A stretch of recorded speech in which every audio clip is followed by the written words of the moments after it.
libro. Una princesa de Marte. Por Edgar Rice Burroughs. Al lector. Creo que sería conveniente hacer algunos comentarios acerca de la interesante personalidad del Capitán Carter antes de dar a conocer la extraña historia que narra este libro. El primer recuerdo que tengo de él es el de la época que pasó en la casa de mi padre en Virginia, antes del comienzo de la Guerra Civil. En ese entonces yo tenía alrededor de 5 años, pero aún recuerdo a aquel hombre alto, morocho, atlético y buen mozo al que llamaba tío Jack. Parecía estar siempre sonriente, y tomaba parte en los juegos infantiles con el mismo interés con el que participaba en los pasatiempos de los adultos, o podía estar, sentado horas entreteniendo a mi abuela con historias de sus extrañas y arriesgadas aventuras en distintas partes del mundo. Todos lo queríamos, y nuestros esclavos casi adoraban el suelo que pisaba. Era mi espléndido exponente del género humano, de casi 2 metros de alto, ancho de hombros, delgado de cintura y el porte de los hombres acostumbrados a la lucha. Sus facciones eran regulares y definidas. El cabello oscuro y cortado al ras, y sus ojos de un gris acerado reflejaban pasión, iniciativa y un carácter fuerte y leal. Sus modales eran perfectos y, su educación, la de un típico caballero sureño de la más noble estirpe. Su habilidad para montar, en especial en las cacerías, era maravillosa aún en aquel país de magníficos jinetes. Varias veces le oí a mi padre amonestarlo por su excesivo arrojo, pero él solía sonreír y responderle que el caballo que le provocara una caída mortal todavía estaba por nacer. Cuando comenzó la guerra, se fue y no lo volvimos a ver durante unos 15 o 16 años. Cuando regresó lo hizo sin aviso y me sorprendí mucho al notar que no había envejecido ni cambiado nada. En presencia de otros, era el mismo, alegre y ocurrente como siempre. Pero lo he visto, cuando se creía solo, quedarse sentado horas y horas mirando el infinito con una expresión anhelante y desesperanzada. A la noche solía quedarse de la misma forma, escudriñando el cielo, buscando quién sabe qué secretos. Años más tarde, después de leer su manuscrito, descubrí cuáles eran. Nos contó que había estado explorando en busca de minas en Arizona, después de la guerra. Era evidente que le había ido bien por la ilimitada cantidad de dinero que manejaba. Con respecto a los detalles de la vida que había llevado durante esos años, era muy reservado. Más aún, se negaba a hablar de ellos totalmente. Permaneció con nosotros aproximadamente 1 año y luego partió hacia Nueva York, donde compró un pequeño campo sobre el río Hudson. Mi padre y yo teníamos una cadena de negocios que se extendía a lo largo de toda Virginia, de modo que yo solía visitarlo en su finca una vez al año, al hacer mi habitual viaje al mercado de Nueva York. Por aquel entonces el Capitán Carter tenía una cabaña pequeña pero muy bonita, ubicada en los riscos que daban al río.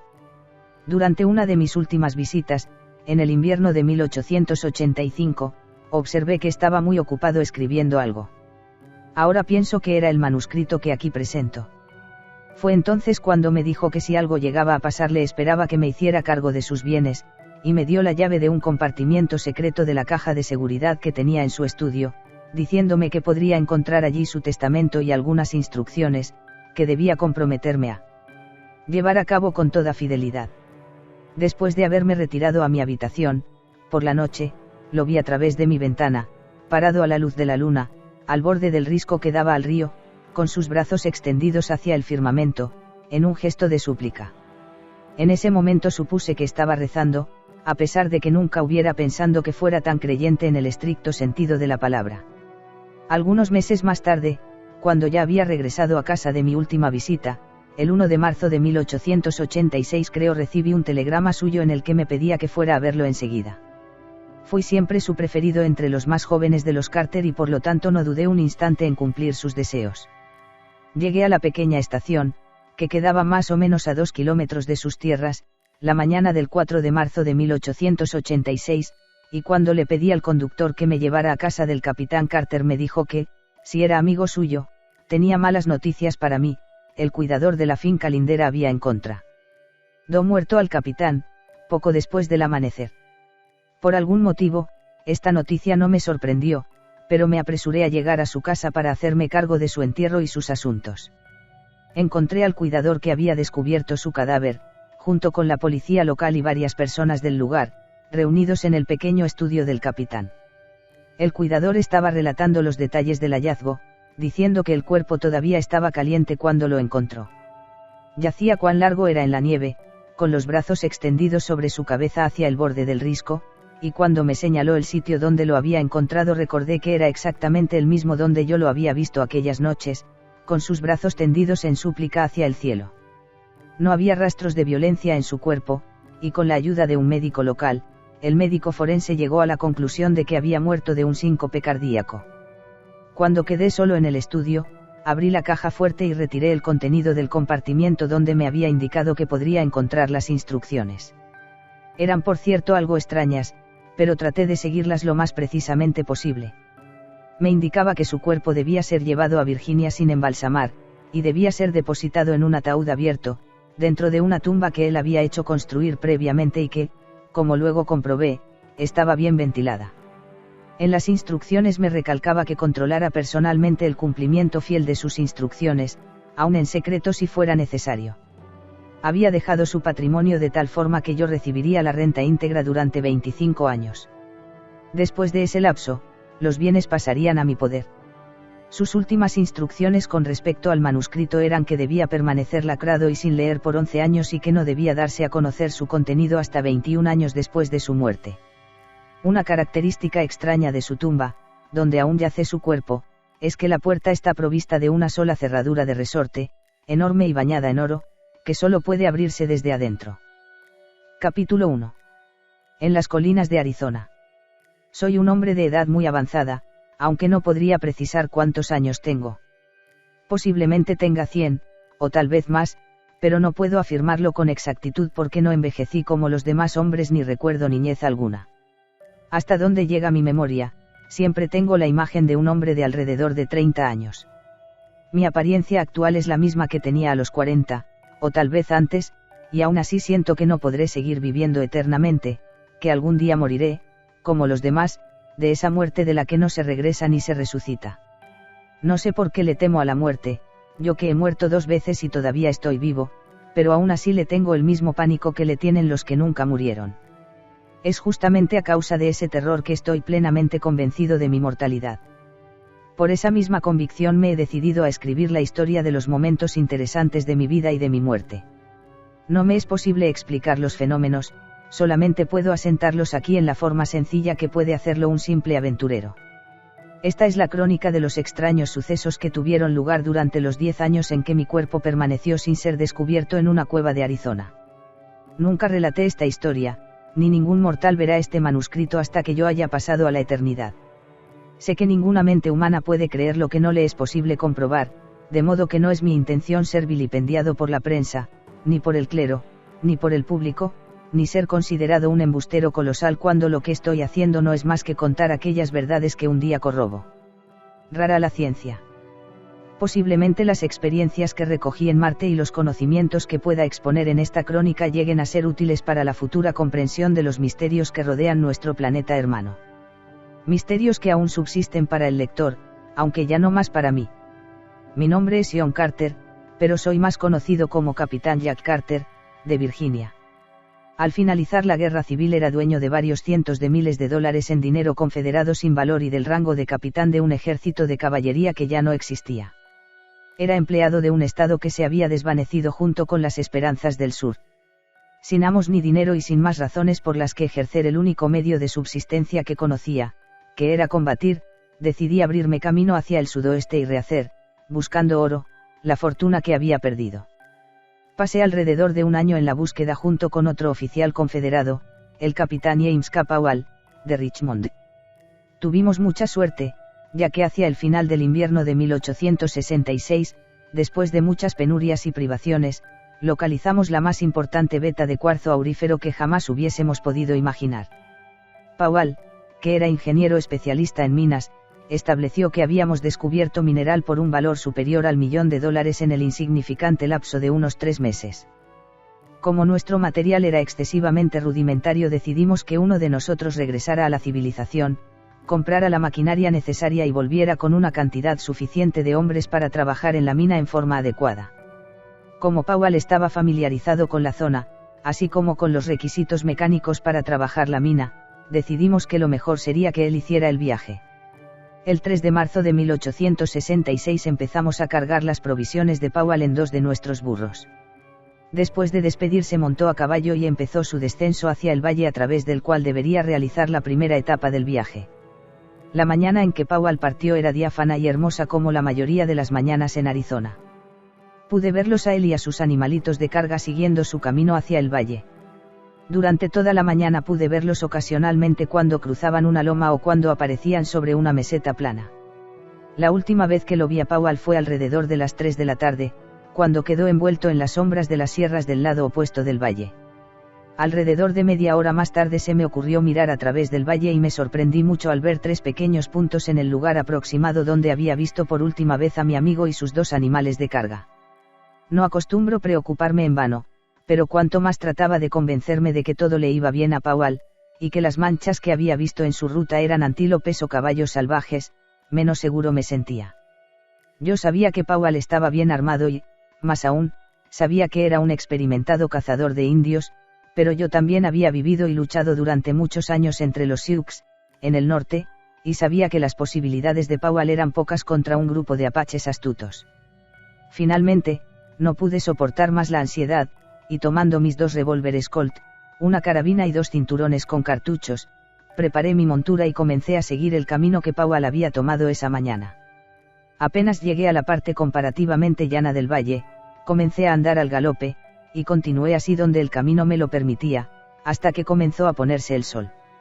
De pronto descubrí el lugar donde otras huellas se unían a las de Powell, eran las de 3 potros sin herradura que iban al galope.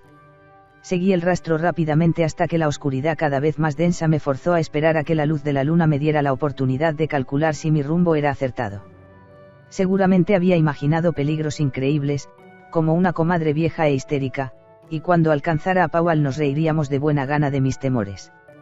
Sin embargo, no soy propenso a la sensiblería, y el ser fiel al sentimiento del deber, a donde quiera que éste pudiera conducirme, había sido siempre una especie de fetichismo a lo largo de toda mi vida, de lo cual pueden dar cuenta los honores que me otorgaron 3 repúblicas y las condecoraciones y amistad con que me honran un viejo y poderoso emperador y varios reyes de menor importancia, a cuyo servicio mi espada se tiñó en sangre más de una vez.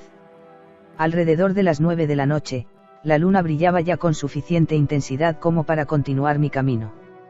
No tuve ninguna dificultad en seguir el rastro al galope tendido y, en algunos lugares, al trote largo, hasta cerca de la medianoche. En ese momento llegué a un arroyo donde era de prever que Powell acampara. Di con el lugar en forma inesperada, encontrándolo completamente desierto, sin una sola señal que indicara que alguien hubiese acampado allí hacía poco. Me interesó el hecho de que las huellas de los otros jinetes, que para entonces estaba convencido de que estaban siguiendo a Powell, continuaban nuevamente detrás de este, con un breve alto en el arroyo para tomar agua, y siempre a la misma velocidad que él. Ahora estaba completamente seguro de que los que habían dejado esas huellas eran apaches y que querían capturarlo con vida por el mero y satánico placer de torturarlo. Por lo tanto, dirigí mi caballo hacia adelante a paso más ligero, con la remota esperanza de alcanzarlo antes que los astutos pieles rojas que lo perseguían lo atacaran. Mi imaginación no pudo ir más allá, ya que fue abruptamente interrumpida por el débil estampido de 2 disparos a la distancia, mucho más adelante de donde yo me encontraba. Sabía que en ese momento Powell me necesitaba más que nunca e instantáneamente apreté el paso al máximo, galopando por la senda angosta y difícil de la montaña. Avancé 1 milla o más sin volver a oír ruido alguno. En ese punto el camino desembocaba en una pequeña meseta abierta cerca de la cumbre del risco. Había atravesado por una cañada estrecha y sobresaliente antes de entrar en aquella meseta y lo que vieron mis ojos me llenó de consternación y desaliento. El pequeño llano estaba cubierto de blancas carpas de indios y había más de 500 guerreros pieles rojas alrededor de algo que se hallaba cerca del centro del campamento. Su atención estaba hasta tal extremo concentrada en ese punto que no se dieron cuenta de mi presencia, de modo que fácilmente podría haber vuelto al oscuro recoveco del desfiladero para emprender la huida sin riesgo alguno. El hecho, sin embargo, de que este pensamiento no se me ocurriera hasta el otro día y actuara sin pensar me quita el derecho de aparecer como héroe, ya que lo hubiera sido en caso de haber medido los riesgos que el no ocultarme traía aparejados. No creo tener pasta de héroe. En toda ocasión en que mi voluntad me puso frente a frente con la muerte, no recuerdo que haya habido ni una sola vez en la que un procedimiento distinto al puesto en práctica se me haya ocurrido en el mismo momento. Es evidente que mi personalidad está moldeada de tal forma que me fuerza subconscientemente al cumplimiento de mi deber, sin recurrir a razonamientos lentos y torpes. Sea como fuere, nunca me he lamentado de no poder recurrir a la cobardía. En este caso, por supuesto, estaba completamente seguro de que el centro de atracción era Powell. Pero, aunque no sé si actué o pensé primero, lo cierto es que en un instante había desenfundado mis revólveres y estaba embistiendo contra el ejército entero de guerreros, disparando sin cesar y gritando a todo pulmón. Solo como estaba no podía haber usado mejor táctica, ya que los Pieles Rojas, convencidos por la inesperada sorpresa de que había al menos un regimiento entero cargando contra ellos, se dispersaron en todas direcciones en busca de sus arcos, flechas y rifles. El espectáculo que me ofreció esa repentina retirada me llenó de recelo y de furia. Bajo los brillantes rayos de la luna de Arizona yacía Powell, su cuerpo totalmente perforado por las flechas de los apaches. No me cabía la menor duda de que estaba muerto, pero aún así habría de salvar su cuerpo de la mutilación a manos de los apaches con la misma premura que salvarlo de la muerte. Al llegar a su lado me incliné y tomándolo de sus cartucheras lo acomodé en las ancas de mi caballo. Con un simple vistazo hacia atrás me convencí de que regresar por el camino por el que había llegado sería más peligroso que continuar a través de la meseta, de modo que, espoleando a mi pobre caballo, arremetí hacia la entrada del risco que podía distinguir del otro lado de la meseta. Para ese entonces los indios ya habían descubierto que estaba solo y era perseguido por imprecaciones, flechas y disparos de rifle. El hecho de que les resultara sumamente difícil hacer puntería con otra cosa que no fueran imprecaciones ya que solamente nos iluminaba la luz de la luna, que hubieran sido sorprendidos por la forma inesperada y rápida de mi aparición y que yo fuera un blanco que se movía rápidamente, me salvó de varios disparos y me permitió llegar a la sombra de las peñas linderas antes que se pudiera organizar una persecución ordenada. Estaba convencido de que mi caballo sabría orientarse mejor que yo en el camino que llevaba hacia el risco, y por lo tanto dejé que fuera él el que me guiara. De este modo entré en un risco que llevaba hacia la cima de la extensión y no en el paso que, esperaba, podría llevarme a salvo hacia el valle. Es posible, sin embargo, que sea esta equivocación a la cual le deba mi vida y las increíbles experiencias y aventuras en las que participé en los 10 años siguientes. La primera noción que tuve de que había tomado por un camino equivocado fue cuando percibí que los gritos de los salvajes que me perseguían se iban desvaneciendo de pronto, a la distancia, hacia mi izquierda. Me di cuenta, entonces, de que habían pasado por la izquierda de la formación rocosa al borde de la meseta, a la derecha de la cual nos había llevado mi caballo. Frené mi cabalgadura sobre un pequeño promontorio rocoso que daba sobre el camino y pude observar cómo el grupo de indios que me seguía desaparecía detrás de una colina cercana. Sabía que los indios descubrirían de un momento a otro que habían equivocado el camino y que reiniciarían mi búsqueda por el camino exacto tan pronto como encontraran mis huellas. No había hecho más que un pequeño trecho cuando lo que parecía ser un excelente camino se perfiló a la vuelta del frente de un inmenso risco. Era nivelado y bastante ancho y conducía hacia lo alto en la dirección que deseaba tomar. El risco se elevaba varios cientos de metros a mi derecha, y a mi izquierda había una pendiente que caía en la misma forma y casi a pico hacia la quebrada rocosa del pie. Había avanzado más o menos 100 metros cuando una curva cerrada me condujo a la entrada de una cueva inmensa. La entrada era de alrededor de 1,5 metros de alto y de más o menos el mismo ancho. El camino terminaba allí.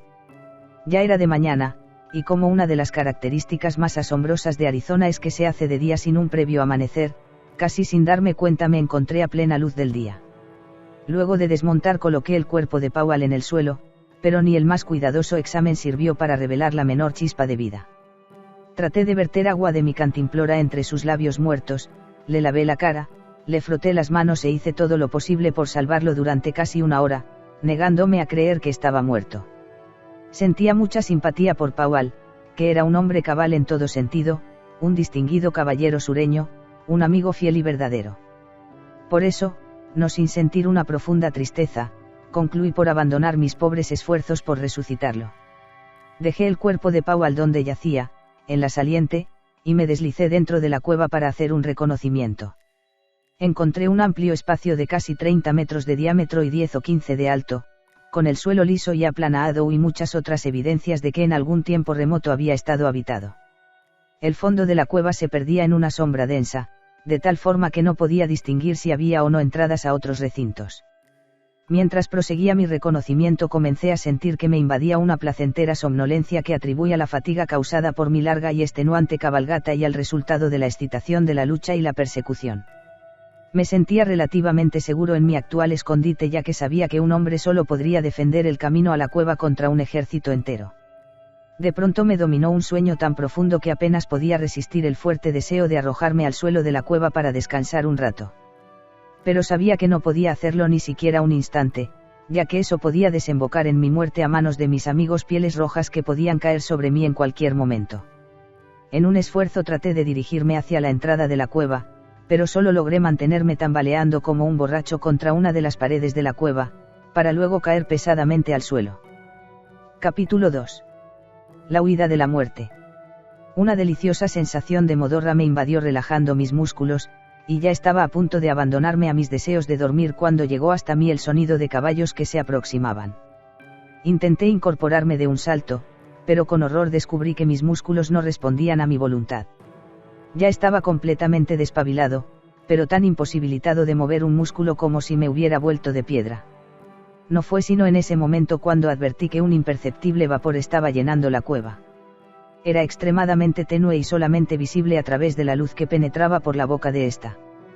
También, llegó hasta mí un indefinible olor picante, y lo único que pude pensar fue que había sido afectado por algún gas venenoso, pero no podía comprender por qué mantenía mis facultades mentales y aún así no podía moverme. Estaba tendido mirando hacia la entrada de la caverna, desde donde podía observar la pequeña parte de camino que se extendía entre esta y la curva del risco que conducía a ella. El ruido de caballos que se aproximaban había cesado. Juzgué entonces que los indios se estarían deslizando cautelosamente hacia la cueva a lo largo de la pequeña saliente que conducía a mi tumba en vida. Recuerdo mi esperanza de que terminaran pronto conmigo, ya que no me era precisamente agradable la idea de las innumerables cosas que podrían hacerme si su espíritu los instigaba a ello. No tuve que esperar mucho para que un ruido furtivo me avisara de su cercanía. En ese momento apareció detrás del lomo del desfiladero un penacho de guerra y una cara pintada a rayas. Unos ojos salvajes se clavaron en los míos. Estaba seguro de que me había visto, ya que el sol de la mañana me daba de lleno a través de la entrada de la cueva. El indio, en lugar de acercarse, simplemente me contempló desde donde estaba, sus ojos desorbitados y su mandíbula desencajada. Entonces apareció otro rostro de salvaje, y luego un tercero y un cuarto y un quinto, estirando sus cuellos sobre el hombro de sus compañeros. Cada rostro era el retrato del temor y del pánico. No sabía por qué, ni lo supe hasta 10 años más tarde. Era evidente que había más indios detrás de los que podía ver, por el hecho de que estos últimos les susurraban algo a los de atrás. De pronto brotó un sonido bajo, pero peculiarmente lastimero, del hueco de la cueva que estaba detrás de mí. No bien los indios lo oyeron, huyeron despavoridos, aguijoneados por el pánico. Tan desesperados eran sus esfuerzos por escapar de lo que no podían ver, que uno de ellos cayó del risco de cabeza contra las rocas de abajo. Sus gritos salvajes sonaron en el cañón por un momento y luego todo quedó otra vez en silencio. El ruido que los había asustado no se repitió, pero había sido suficiente para llevarme a pensar en el posible horror que a mis espaldas acechaba en las sombras. El miedo es algo relativo, por lo tanto, solamente puedo comparar mis sentimientos en ese momento con los que había experimentado en otras situaciones de peligro por las que había atravesado, pero sin avergonzarme puedo afirmar que sí, las sensaciones que soporté en los breves segundos que siguieron fueron de miedo. Entonces puede Dios asistir al cobarde, ya que seguramente la cobardía es en sí un castigo. Encontrarse paralizado con la espalda vuelta hacia algún peligro tan horrible y desconocido, cuyo ruido hacía que los feroces guerreros apaches huyeran en violenta estampida, como un rebaño de ovejas huiría despavorido de una jauría de lobos, me parece lo más espantoso en situaciones temibles para un hombre que ha estado siempre acostumbrado a pelear por su vida con toda la energía de su poderoso físico. Varias veces me pareció oír tenues sonidos detrás de mí, como de alguien que se moviese cautelosamente, pero finalmente también estos cesaron y fui abandonado a la contemplación de mi propia posición sin ninguna interrupción. No pude más que conjeturar vagamente la razón de mi parálisis, y mi único deseo era que pudiera desaparecer con la misma celeridad con que me había atacado. Avanzada la tarde, mi caballo, que había estado con las riendas sueltas delante de la cueva, comenzó a bajar lentamente por el camino, evidentemente en busca de agua y comida, y yo quedé completamente solo con el misterioso y desconocido acompañante y el cuerpo de mi amigo muerto que yacía en el lim. Aid de mi campo visual, en el borde donde esa mañana lo había colocado. Desde ese momento hasta cerca de la medianoche todo estuvo en silencio, un silencio de muerte. En ese instante, súbitamente, el horrible quejido de la mañana sonó en forma espantosa y volvió a oírse en las oscuras sombras el sonido de algo que se movía y un tenue crujido como de hojas secas. La impresión que recibió mi ya sobreexcitado sistema nervioso fue extremadamente terrible, y con un esfuerzo sobrehumano luché por romper mis invisibles ataduras. Era un esfuerzo mental, de la voluntad, de los nervios, pero no muscular, ya que no podía mover ni siquiera un dedo. Entonces algo cedió, fue una sensación momentánea de náuseas, un agudo golpe seco como el chasquido de un alambre de acero y me vi de pie con la espalda contra la pared de la cueva, enfrentado a mi adversario desconocido. En ese momento la luz de la luna inundó la cueva y allí, delante de mí, yacía mi propio cuerpo en la misma posición en que había estado tendido todo el tiempo, con los ojos fijos en el borde de la entrada de la cueva y las manos descansando relajadamente sobre el suelo. Miré primero mi figura sin vida tendida en el suelo de la cueva y después me miré yo mismo con total desconcierto, ya que allí yacía vestido y yo estaba completamente desnudo como cuando vine al mundo. La transición había sido tan rápida y tan inesperada que por un momento me hizo olvidar de todo lo que no fuera mi metamorfosis. Mi primer pensamiento fue, entonces esto es la muerte. Habré pasado entonces para siempre al otro mundo. Sin embargo, no podía convencerme del todo, ya que podía sentir mi corazón golpeando sobre mis costillas por el gran esfuerzo que había realizado para librarme de la inmovilidad que me había invadido. Mi respiración se tornaba entrecortada. De cada poro de mi cuerpo brotaba una transpiración helada, y el conocido experimento del pellizco me reveló que yo era mucho más que un fantasma. De pronto mi atención volvió a ser atraída por la repetición del horripilante quejido de las profundidades de la cueva. Desnudo y desarmado como estaba, no tenía la más mínima intención de enfrentarme a esa fuerza desconocida que me amenazaba. Mis revólveres estaban en las fundas de mi cadáver y por alguna razón inescrutable no podía acercarme para tomarlos. Mi carabina estaba en su funda, atada a mi montura, y como mi caballo se había ido, me hallaba abandonado sin medios de defensa. La única alternativa que me quedaba parecía ser la fuga, pero mi decisión fue abruptamente cortada por la repetición del sonido chirriante de lo que ahora parecía, en la oscuridad de la cueva y para mi imaginación distorsionada, estar deslizándose cautelosamente hacia mí. Como ya me era imposible resistir un minuto más la tentación de escapar de ese lugar horrible, salté a través de la entrada con toda rapidez hacia afuera. El aire vivificante y fresco de la montaña, fuera de la cueva, actuó como un tónico de acción inmediata y sentí que dentro de mí nacían una nueva vida y un nuevo coraje. Parado en el borde de la saliente me eché en cara yo mismo mi actitud, por lo que ahora me parecía una aprensión absolutamente injustificable. Poniéndome a razonar me di cuenta de que había estado tirado totalmente desvalido durante muchas horas dentro de la cueva. Es más, nada me había molestado y la mejor conclusión a la que pude llegar razonando clara y lógicamente fue que los ruidos que había oído habían sido producidos por causas puramente naturales e inofensivas. Probablemente la conformación de la cueva fuese tal que apenas una suave brisa hubiese causado ese extraño ruido. Decidí investigar, pero primero levanté mi cabeza para llenar mis pulmones con el puro y vigorizante aire nocturno de la montaña. En el momento de hacerlo, vi extenderse muy, pero muy abajo, la hermosa vista de la garganta rocosa, y al mismo nivel, la llanura tachonada de cactos transformada por la luz de la luna en un milagro de delicado esplendor y maravilloso encanto. Pocas maravillas del oeste pueden inspirar más que las bellezas de un paisaje de Arizona bañado por la luz de la luna, las montañas plateadas a la distancia, las extrañas sombras alternadas con luces sobre las lomas y arroyos, y los detalles grotescos de las formas tiesas, pero aún hermosas de los actos conforman un cuadro encantador y al mismo tiempo inspirador, como si uno estuviera viendo por primera vez algún mundo muerto y olvidado. Así de diferente es esto del aspecto de cualquier otro lugar de nuestra tierra. Mientras estaba así meditando, dejé de mirar el paisaje para observar el cielo, donde millares de estrellas formaban una capa suntuosa y digna de los milagros terrestres que cobijaban. Mi atención fue de pronto atraída por una gran estrella roja sobre el lejano horizonte. Cuando fijé mi vista sobre ella me sentí hechizado por una fascinación más que poderosa. Era Marte, el dios de la guerra, que para mí, que había vivido luchando, siempre había tenido un encanto irresistible. Mientras lo miraba, aquella noche lejana, parecía llamarme a través del misterioso vacío de la oscuridad para inducirme hacia él, para atraerme como un imán atrae una partícula de hierro. Mis ansias eran superiores a mis fuerzas de oposición. Cerré los ojos, alargué mis brazos hacia el dios de mi devoción y me sentí transportado con la rapidez de un pensamiento a través de la insondable inmensidad del espacio.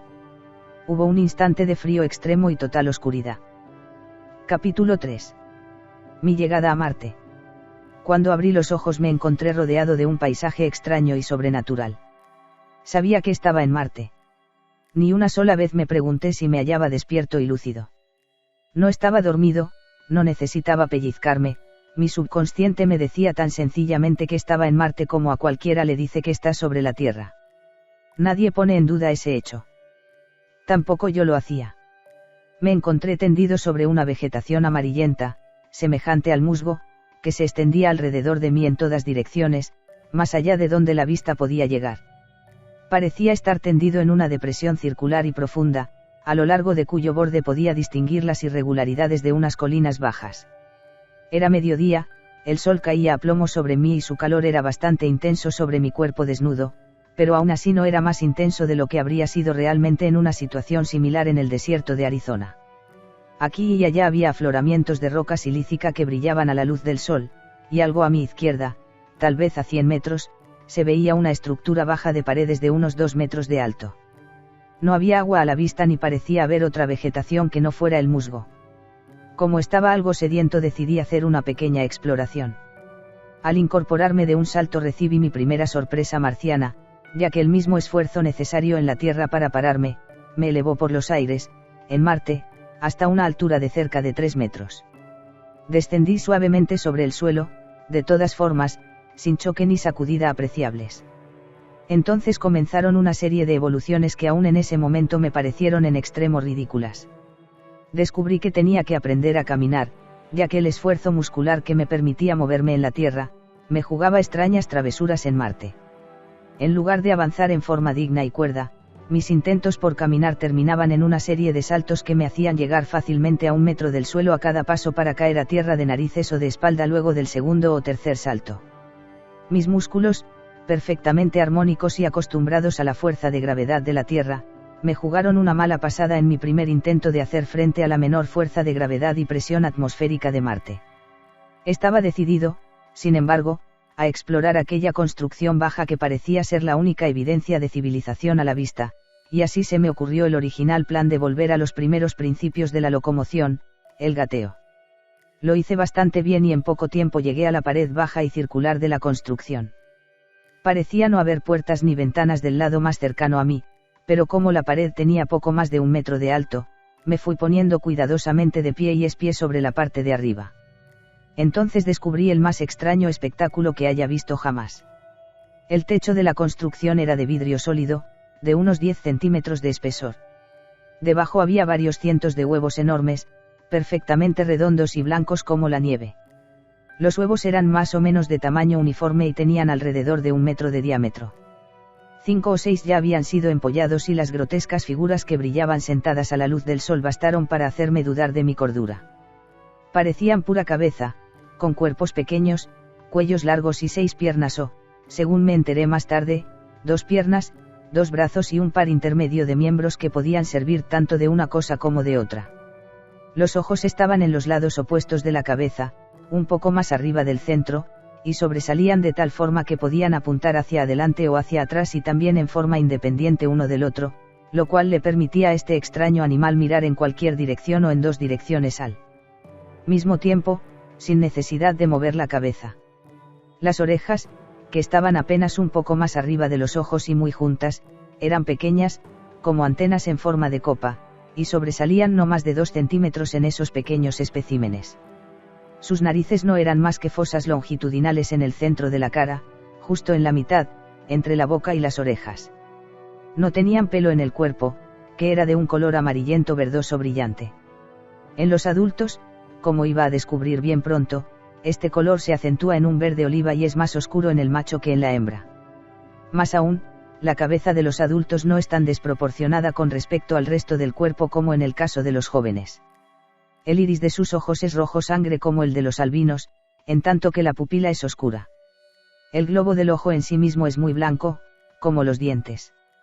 Estos últimos confieren una apariencia de mayor ferocidad a su aspecto ya de por sí espantoso y terrible, Poseen unos colmillos enormes que se curvan hacia arriba y terminan en afiladas puntas a la altura del lugar en que se hallan los ojos de los humanos. La blancura de sus dientes no es la del marfil, sino la de la más nívea y reluciente porcelana. Contra el fondo oscuro de su piel color oliva, sus colmillos se destacan en forma aún más llamativa y dan a estas armas una apariencia singularmente formidable. La mayoría de estos detalles los descubrí más tarde, ya que no tuve tiempo para meditar en lo extraño de mi nuevo descubrimiento. Había visto que los huevos estaban en proceso de incubación y mientras observaba cómo estos espantosos monstruos rompían las cáscaras de los huevos no me percaté de una veintena de marcianos adultos que se aproximaban a mis espaldas. Como caminaban sobre ese musgo suave y silencioso que cubría prácticamente toda la superficie de Marte, con excepción de las áreas congeladas de los polos y los aislados espacios cultivados, podrían haberme capturado fácilmente. Sin embargo, sus intenciones eran mucho más siniestras. El ruido de los pertrechos del guerrero más próximo me alertó. Mi vida pendía de un hilo tan delgado que muchas veces me maravillo de haberme escapado tan fácilmente. Si el rifle del jefe de este grupo no se hubiera balanceado sobre la tira que lo sujetaba al costado de su montura de forma tal que chocase contra el extremo de la enorme lanza de metal, hubiera sucumbido sin siquiera imaginar que la muerte estaba tan cerca de mí. Pero ese leve ruido me hizo dar vuelta y allí, a no más de 3 metros de mi pecho, estaba la punta de aquella enorme lanza. Una lanza de 12 metros de largo, con una punta de metal fulgurante y sostenida por una réplica montada de los pequeños demonios que había estado observando. Qué pequeños y desvalidos parecían ahora al lado de estas terroríficas e inmensas encarnaciones del odio, la venganza y la muerte. El hombre, de algún modo tengo que llamarlo, tenía más de 5 metros de alto y, sobre la tierra, hubiera pesado más de 200 kilos. Montaba como nosotros montamos en nuestros caballos, pero haciendo el cuello del animal con sus miembros inferiores, mientras que con las manos de sus 2 brazos derechos sujetaba aquella inmensa lanza al costado de su cabalgadura. Extendía sus 2 brazos izquierdos para ayudar a mantener el equilibrio, ya que el animal que montaba no tenía ni freno ni riendas de ningún tipo para su guía. ¿Y su montura? ¿Cómo describirla con términos humanos? Medía casi 3 metros de alzada. Tenía 4 patas de cada lado y una cola aplastada y gruesa, más ancha en la punta que en su nacimiento, que mantenía enhiesta mientras corría. Su boca ancha partía su cabeza desde el hocico hasta el cuello, grueso y largo.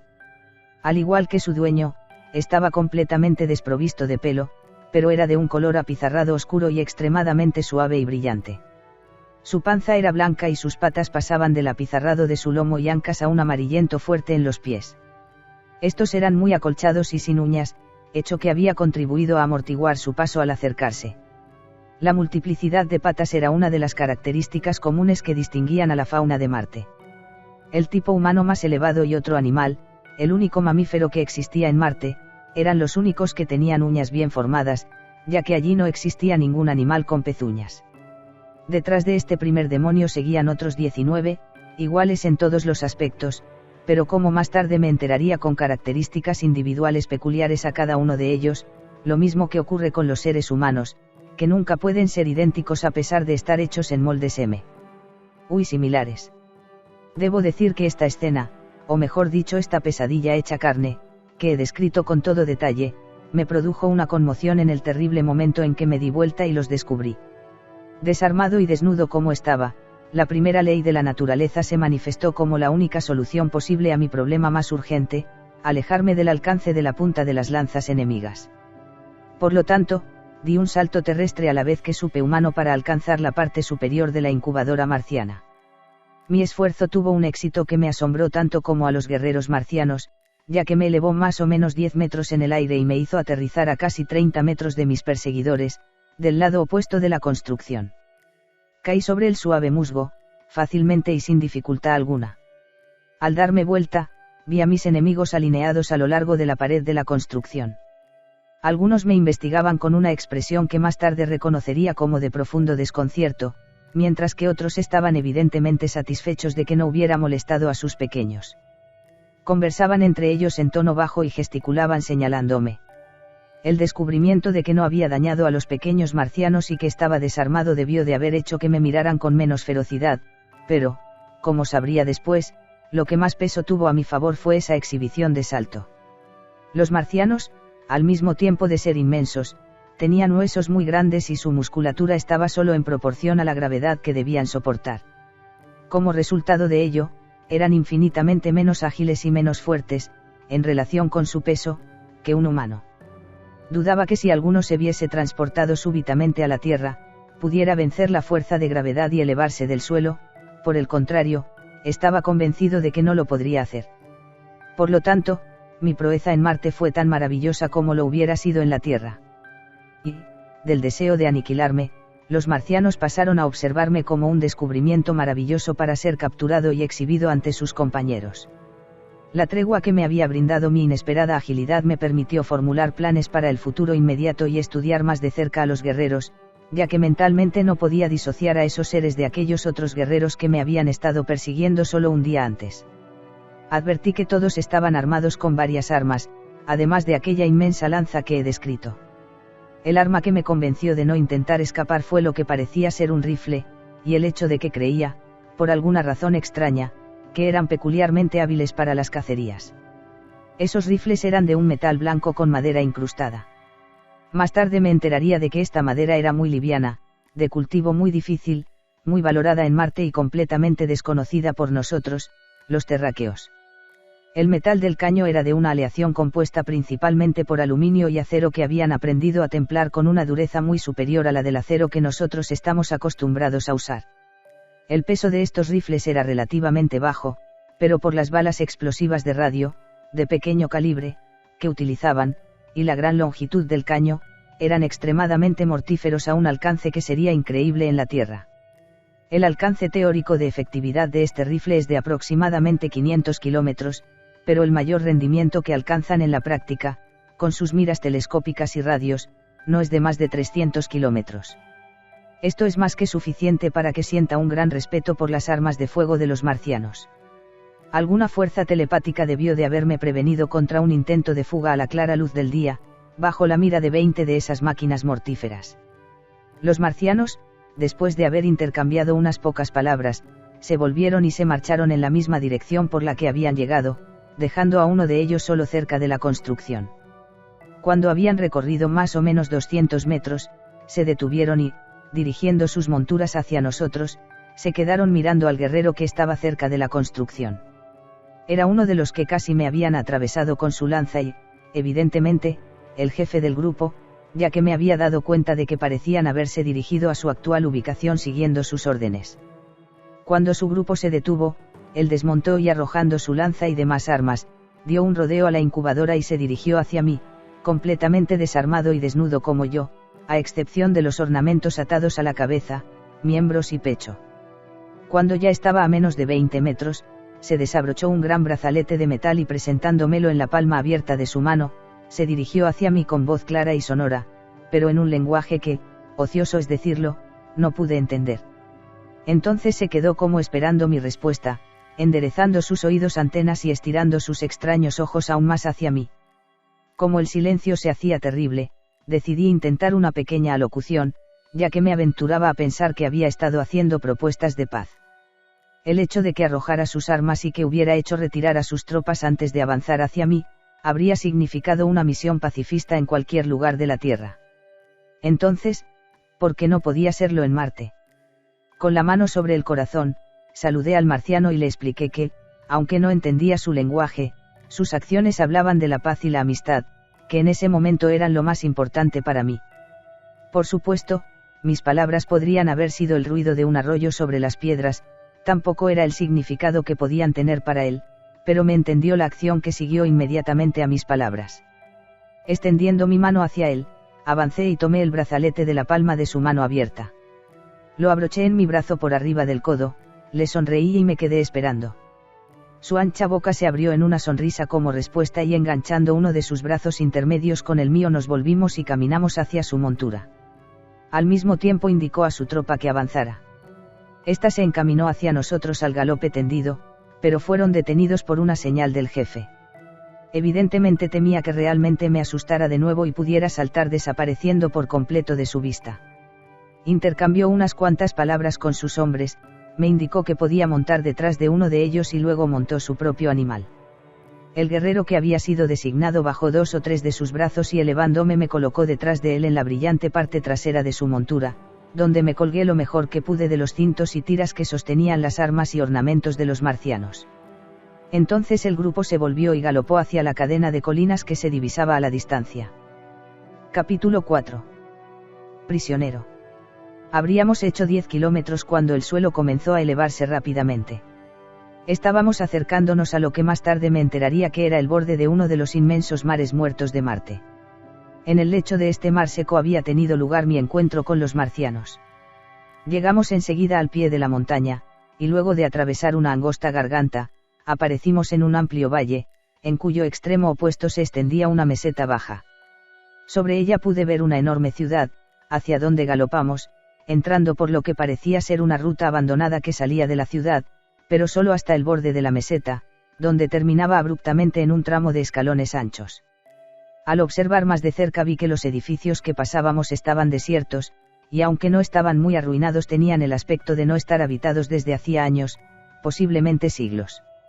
Hacia el centro de la ciudad había una gran plaza y tanto en ella como en los edificios vecinos acampaban entre 900 y 1000 criaturas de la misma especie de Miscaptars, pues así los había llegado a considerar, a pesar de la forma apacible en que me habían atrapado.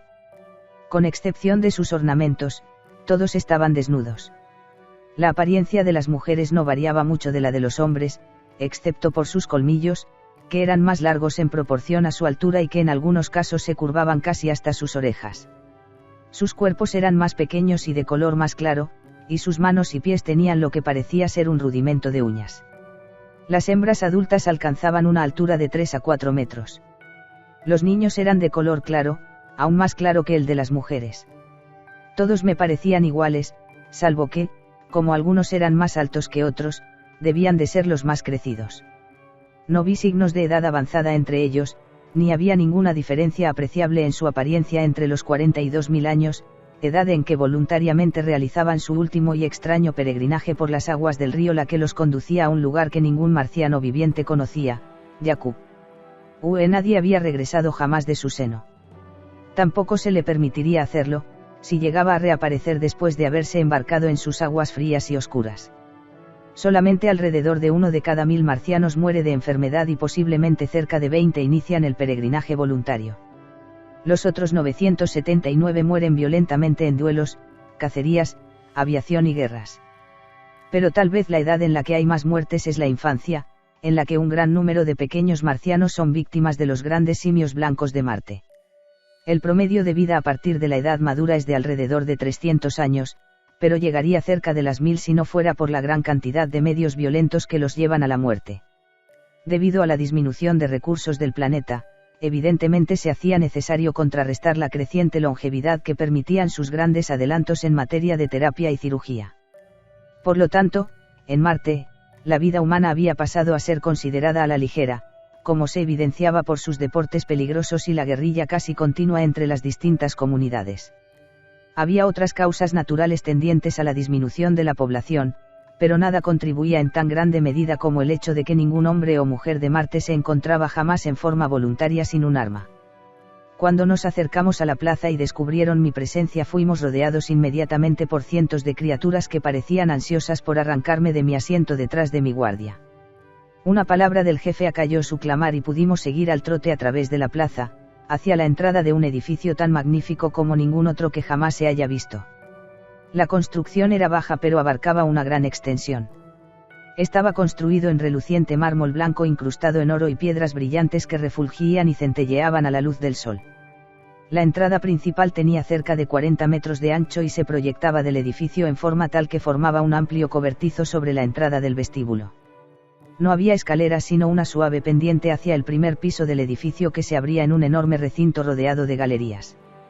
En el piso de este recinto, que estaba ocupado por escritorios y sillas muy tallados, estaban reunidos 40 o 50 hombres marcianos alrededor de los peldaños de una tribuna.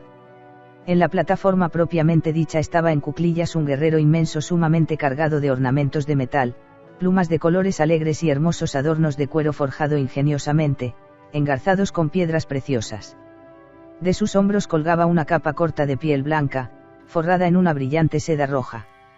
Lo que más me impresionó de esa asamblea y de la sala donde estaba reunida, fue el hecho de que las criaturas estaban en completa desproporción con los escritorios, sillas y otros muebles, que eran de un tamaño adaptado a los humanos como yo, mientras que las inmensas moles de los marcianos apenas podían entrar apretadamente en las sillas, así como debajo de los escritorios no había espacio suficiente para sus largas piernas.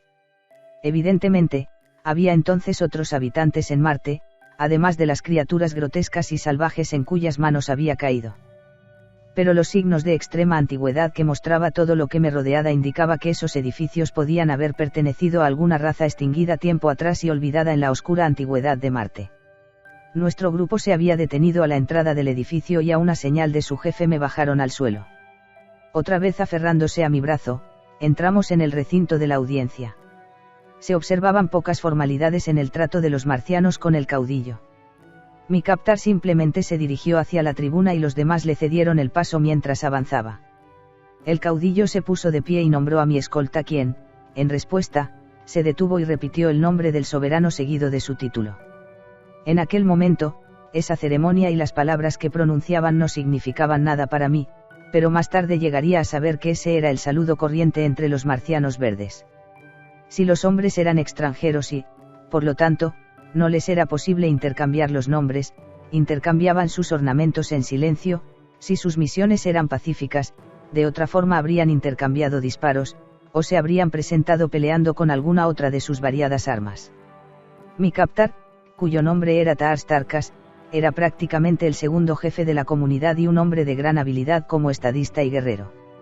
Evidentemente explicó en forma breve los incidentes relacionados con la expedición, incluyendo mi captura, y cuando hubo terminado, el caudillo se dirigió a mí y me habló largamente. Le contesté en mis mejores términos terrestres, simplemente para convencerlo de que ninguno de los dos podía entender otro, pero me di cuenta de que cuando esbocé una sonrisa terminar, él hizo lo mismo. Este hecho y la similitud con lo ocurrido durante mi primer encuentro con Taars Tarkas convencieron de que al menos teníamos algo en común, habilidad de sonreír y, en consecuencia, de reír, o sea de expresar el sentido del humor. Pero ya me enteraría de que la sonrisa de los marcianos es meramente superficial y que su risa es algo que haría palidecer de horror a los hombres fuertes. La idea del humor entre los hombres verdes de Marte es completamente opuesta a nuestra concepción de estímulo de diversión. Las agonías de un ser viviente son, para estas extrañas criaturas, motivo de la más grotesca hilaridad, en tanto la forma principal de entretenimiento es ocasionar la muerte de sus prisioneros de guerra de varias formas ingeniosas horribles. Los guerreros reunidos y los caudillos me examinaron de cerca, palpando mis músculos y la textura de mi piel. El caudillo principal evidenció entonces su deseo de verme actuar e indicándome que lo siguiera se encaminó junto con Taars Tarkas hacia la plaza abierta. Debo señalar que no había intentado caminar desde mi primer fracaso ya señalado, excepto cuando había estado firmemente prendido del brazo de Taars Tarkas, y por lo tanto en ese momento fui saltando y brincando entre los escritorios y sillas como un saltamontes monstruoso. Después de golpearme bastante, para gran diversión de los marcianos, recurrí de nuevo al gateo, pero no les gustó y entonces me puso de pie violentamente un tipo imponente que era el que se había reído con ganas de mis infortunios. Cuando me lanzó sobre mis pies, su cara quedó cerca de mía y entonces hice lo único que un caballero podía hacer frente a esa brutalidad, grosería y falta de consideración hacia los derechos de un extranjero, dirigí mi puño en directo a su mandíbula y cayó como una piedra. Cuando se derrumbó en el suelo volví mi espalda contra el escritorio más cercano, esperando ser aplastado por la venganza de sus compañeros, pero con la firme determinación de presentar toda la resistencia que me fuera posible antes de abandonar mi vida. Sin embargo, mis temores fueron infundados, ya que los otros marcianos primero quedaron pasmados de espanto y finalmente rompieron en carcajadas y aplausos. No reconocí los aplausos como tales, pero más tarde, cuando ya estaba familiarizado con sus costumbres, supe que había ganado lo que raras veces concedían, una manifestación de aprobación. El tipo al que había golpeado yacía donde había caído, tampoco se le acercó ninguno de sus compañeros. Taars Tarkas avanzó hacia mí, extendiendo uno de sus brazos, y así seguimos hacia la plaza sin ningún otro tipo de incidente. Por supuesto, no conocía la razón por la que habíamos salido al aire libre, pero no iba a tardar en entenderlo. Primero repitieron la palabra Saku un número de veces y luego Taars Tarkas realizó varios saltos repitiendo la misma palabra después de cada salto. Entonces dándose vuelta hacia mí dijo, «Sac». Descubrí que era lo que estaban buscando y uniéndome al grupo saqué con un éxito tal que alcancé por lo menos 30 metros de altura, sin siquiera perder el equilibrio en esa ocasión, y aterricé de pleno sobre mis pies. Luego regresé con saltos fáciles de 9 a 10 metros al pequeño grupo de guerreros. Mi exhibición había sido presenciada por varios cientos de marcianos que inmediatamente empezaron a pedir una repetición, que el caudillo me ordenó realizar, pero yo estaba hambriento y sediento, y fue en ese momento cuando determiné que el único método de salvación era pedir consideración de parte de aquellas criaturas, que evidentemente no me la brindarían voluntariamente. Por lo tanto, ignoré los repetidos pedidos de Sac y cada vez que lo hacían me señalaba la boca y frotaba el estómago. Tars Tarkas y el jefe intercambiaron unas pocas palabras, y el primero, llamando a una joven hembra de entre la multitud, le dio algunas instrucciones y luego me indicó que la siguiera. Me aferré del brazo que aquella me ofrecía y cruzamos la plaza hacia un edificio inmenso que se encontraba en el lado opuesto.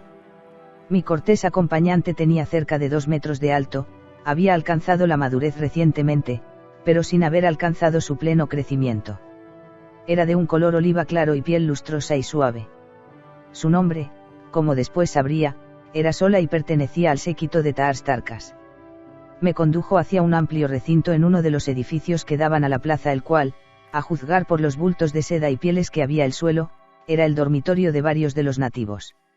La habitación estaba bien iluminada por una serie de amplias ventanas y estaba decorada hermosamente con murales pintados y mosaicos, pero sobre todo ello parecía cernirse el aire indefinido de la antigüedad, lo que me convenció de que los arquitectos y constructores de esas creaciones maravillosas no tenían nada en común con los salvajes semibrutos que ahora habitaban los edificios. Sola me indicó que me sentara sobre una pila de sedas que había en el cuarto, y, dándose vuelta, emitió un silbido muy peculiar, como una señal dirigida a alguien que se encontrara en la habitación contigua. En respuesta a su llamado obtuve mi primera impresión de otra maravilla marciana. Aquello se bamboleaba sobre sus 10 pequeñas patas y se agachó ante la chica como una mascota obediente. Ese ser era del tamaño de un pony de Shetland, pero su cabeza era más parecida a la de una rana, excepto por las mandíbulas, que estaban provistas de 3 hileras de largos y afilados colmillos. Capítulo 5. Bola. Sola fijó sus ojos en los de mirada malvada de la bestia, susurró 1 o 2 órdenes, me señaló y abandonó el recinto. No podía menos que preguntarme qué podría hacer esa monstruosidad de apariencia feroz cuando la dejaron sola tan cerca de un manjar tan tierno. Pero mis temores eran infundados, ya que la bestia, después de inspeccionarme atentamente un momento, cruzó la habitación hacia la única puerta que conducía a la calle y se echó atravesada en el umbral.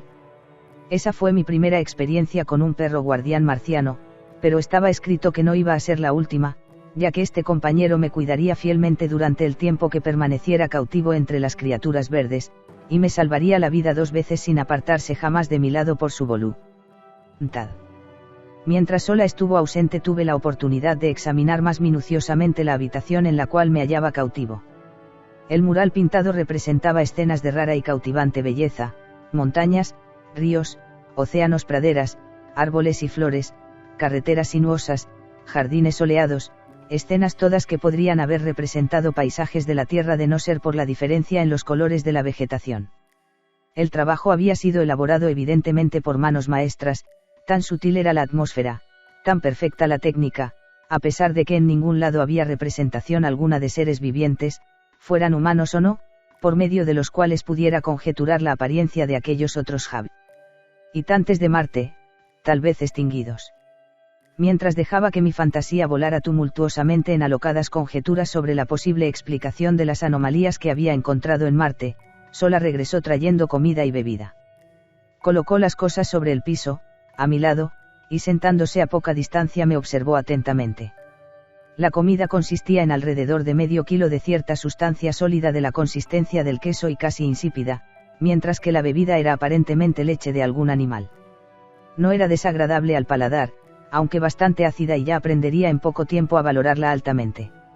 Esta no procedía, según descubrí más tarde, de un animal ya que solamente había un mamífero en Marte y era por demás raro, sino de una gran planta que crecía prácticamente sin agua, pero parecía destilar la totalidad de su provisión de leche a partir de los productos del terreno, la mezcla del aire y los rayos del sol. Una sola planta de ese tipo podía dar de 8 a 10 litros de leche por día. Después de haber comido me sentí muy repuesto, pero con necesidad de descansar. Me tendí sobre las sedas y pronto me quedé dormido. Debí de haber dormido varias horas, ya que estaba oscuro cuando me desperté y sentía mucho frío.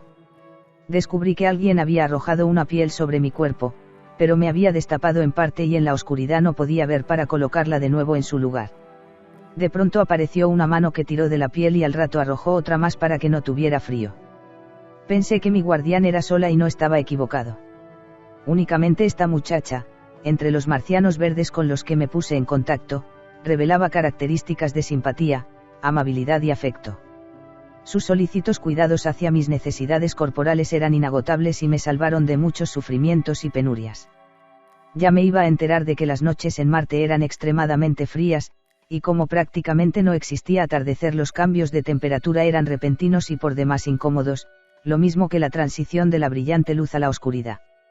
Las noches podían ser ya muy iluminadas, ya de la más cerrada oscuridad, pues si ninguna de las dos lunas de Marte aparecía en el cielo, el resultado era una oscuridad casi total.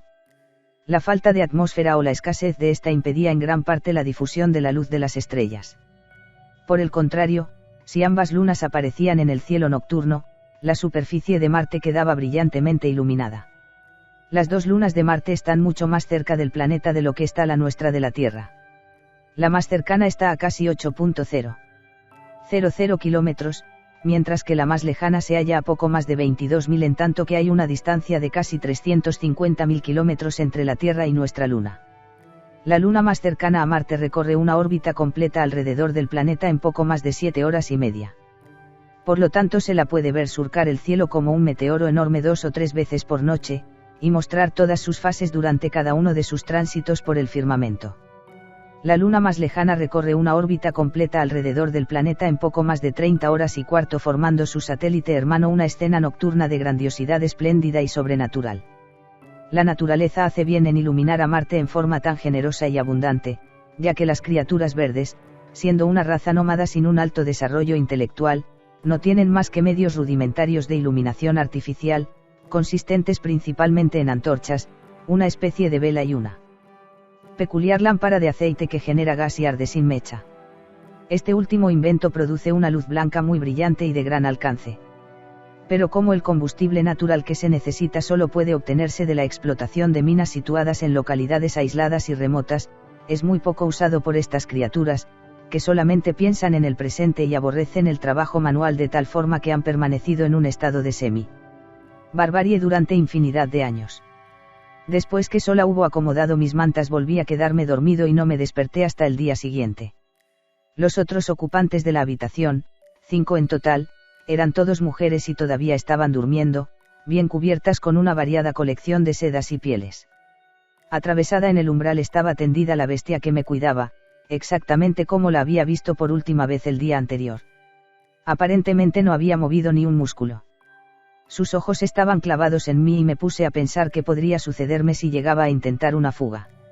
Siempre he tendido a buscar aventuras y a investigar y examinar cosas que hombres más sensatos hubieran dejado pasar por alto.